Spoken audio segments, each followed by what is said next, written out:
Hi guys, Puddin for you with a video in my Scharnhorst. I have been using this ship and the Prince Eugen to train up my my tier 9 German battleship captain to get that last little point I need for manual secondary fire control. The other thing I want to say is Spyder and myself have been on Stuntman, and I'm sorry I can't remember all the numbers on his podcast, What the Ship, the last couple of times.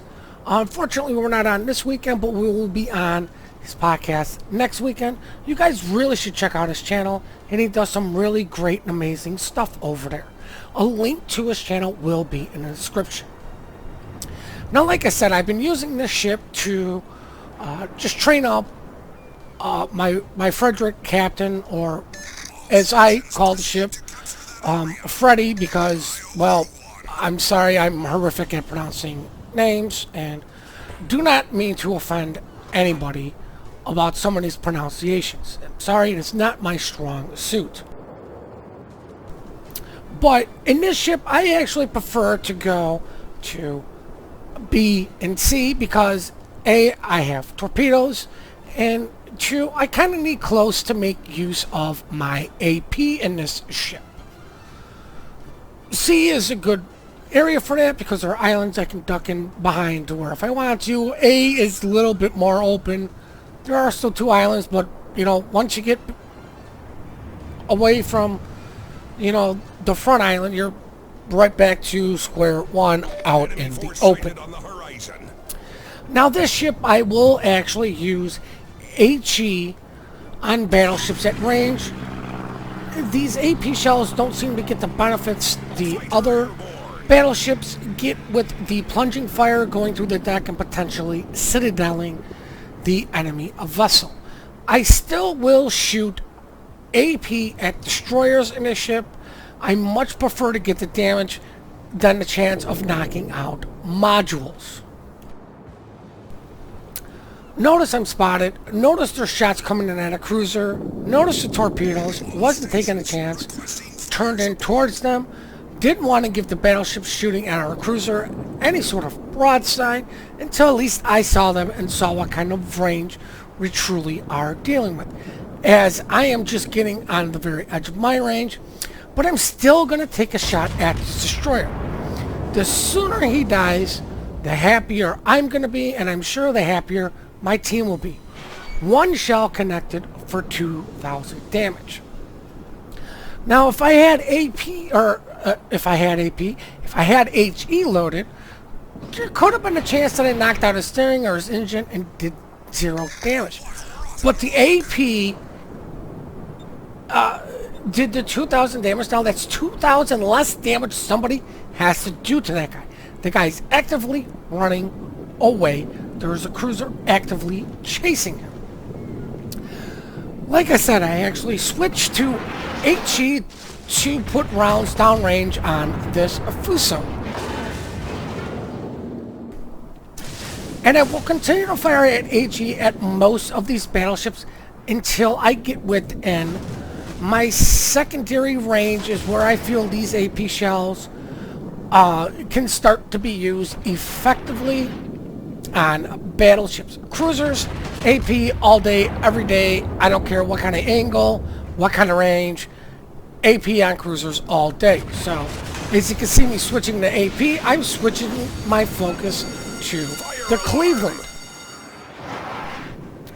I don't want those rapid fire guns setting fires on me all day long without this guy getting any sort of punishment. This guy's backing up, starting to show some signs, but now I'm running into the situation to where I myself am kind of closing the distance too much to these guys with, I don't want to say 0 support, but not enough support to make me feel comfortable to keep the push going without having to try to duck behind the island, get a little recovery, you know, collect the thoughts, and then continue on with the push. Pretty much let somebody else take the punishment for a second while I heal up, then come back up, retake the push to give that person a chance to heal up. Now we do have the destroyer in the area, we do have a cruiser. The Fuso is right behind me. This guy is a stud muffin just by keeping up with the push. You don't see too many battleship captains realize that that's what needs to happen. Like you can see this Colorado and Byron, and they're actively running away. Too many ships in the area for them to deal with. If they push in, it's now too many ships for them to deal with. Let's see. So as I'm starting to make my turn here, switch back to HE because, like I said, I'm kind of at that range where I feel the HE is going to do a little bit more than my AP will.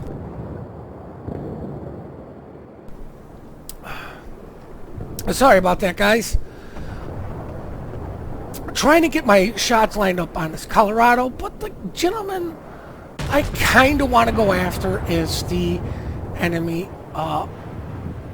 German battleship. Sorry, I'm having a hard time remembering some names, guys, because I'm sure you're well aware if you watch my videos. I always miscall ships anyways.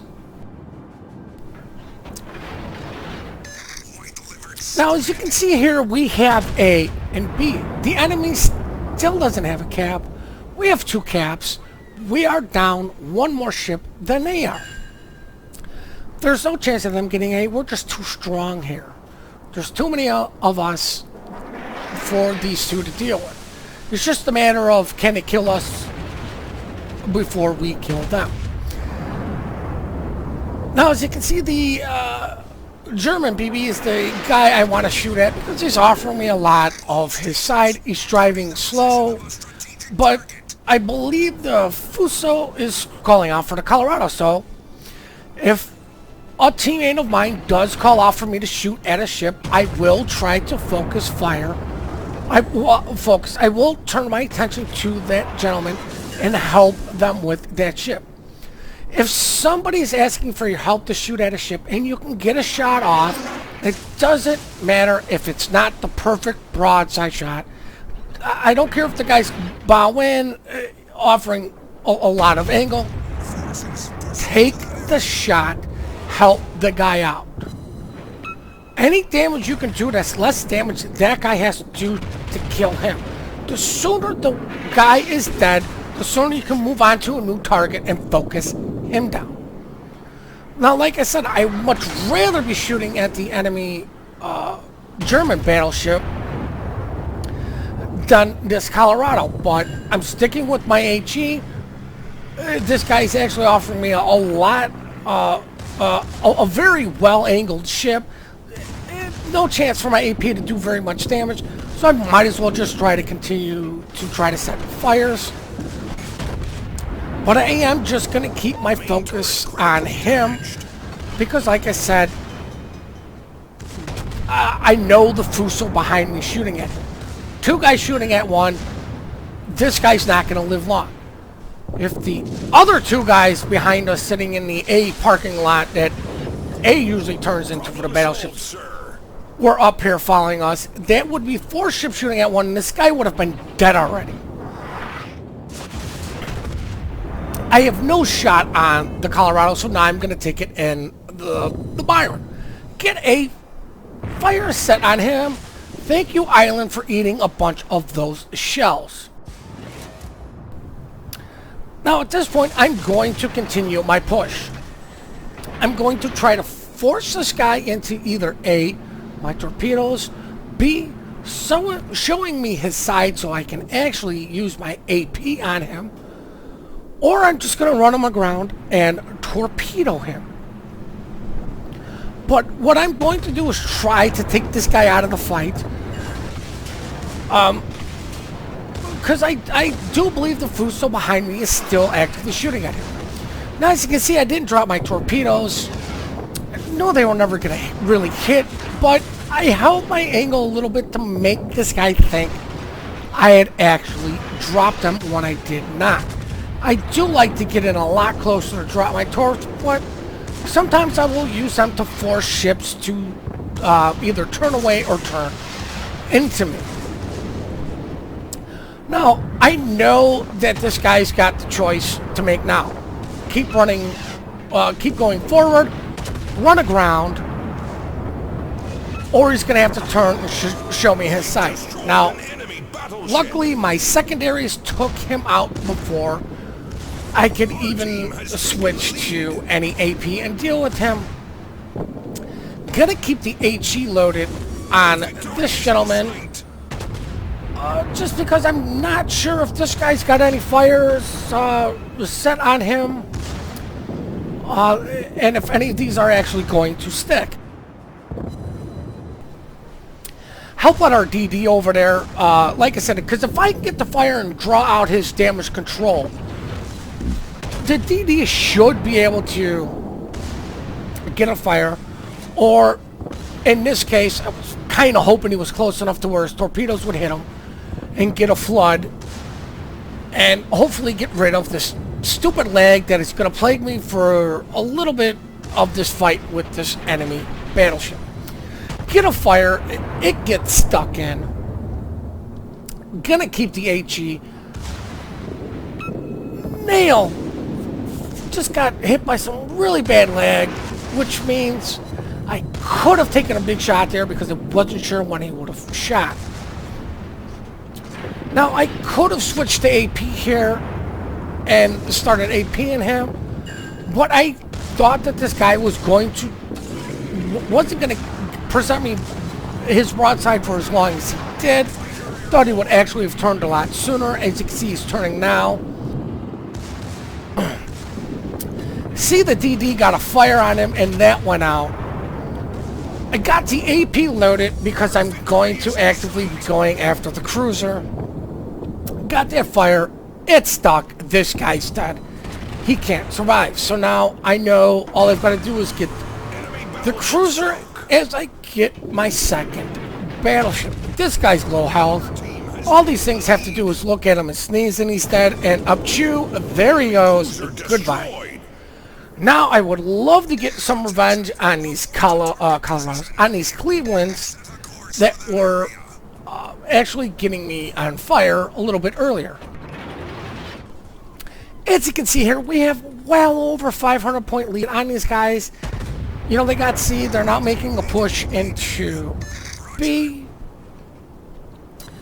Now, this situation, I'm not in the best situation to help out the guy who called out for the Mayday. I'm 10 kilometers within a cruiser, which is very effective firing range for this ship. So I still want to get some fire downrange on this cruiser before I turn my attention on the guys on B. Sorry, guys.